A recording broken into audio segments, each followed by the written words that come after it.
নমস্কার, টিনা ক্রিয়েশানে স্বাগত। আজ উল্টো রথযাত্রার অনেক অনেক শুভেচ্ছা। বিকালবেলা এসেছিলাম একটু ছাদে, সকাল আর বিকাল এই দুটি সময় 5 মিনিট করে একটু ছাদে এলে মনটা একটু ঠান্ডা হয়ে যায়।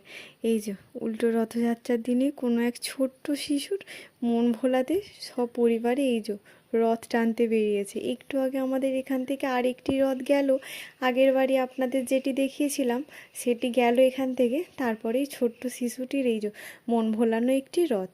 আমরা এসেছি একটু 58 গেটে, তারপরে এখান থেকে যাব আবার একটু নবগ্রামে। 58 গেটের রথ এটাও বেশ অনেক বছরের রথ, আমরা দেখে আসছি। এই যে সেই লম্বু, ও আমাকে দেখেই বকবক করতে শুরু করে দিয়েছে। দেখছেন ভারী সুন্দর সাজিয়েছে জগন্নাথ দেবের রথটি। এই যে প্রতি বছর আমরা এখানে দেখে আসি।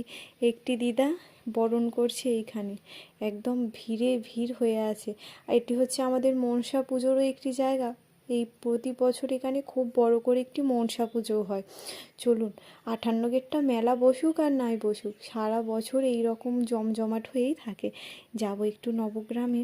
এই যে চলুন একটু নবগ্রামে, প্রায় এই যে এখানে এসে গেছি নবগ্রামে। এই নবগ্রামের এখানে কৃষি মেলা নাকি অনেকটা বিখ্যাত।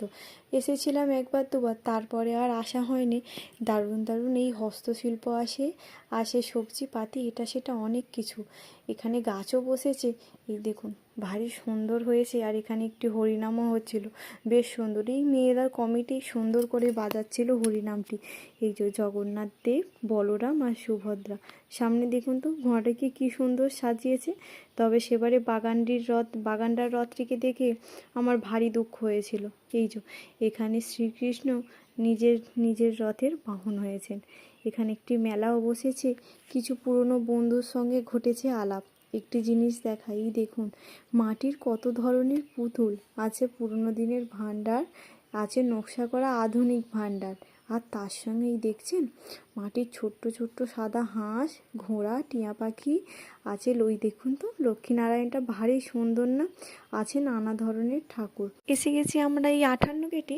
এখান থেকে এই কিছুটা প্যারা নিয়ে যাব বাড়ি। তবে চলুন আজ আসি, দেখা হবে কাল। ভালো থাকবেন, সুস্থ থাকবেন, সাবধানে থাকবেন। রথযাত্রার আরও একবার শুভেচ্ছা জানাই সবাইকে। দেখা হবে কাল নতুন একটি ভিডিওতে। তবে চলুন আজ আসি।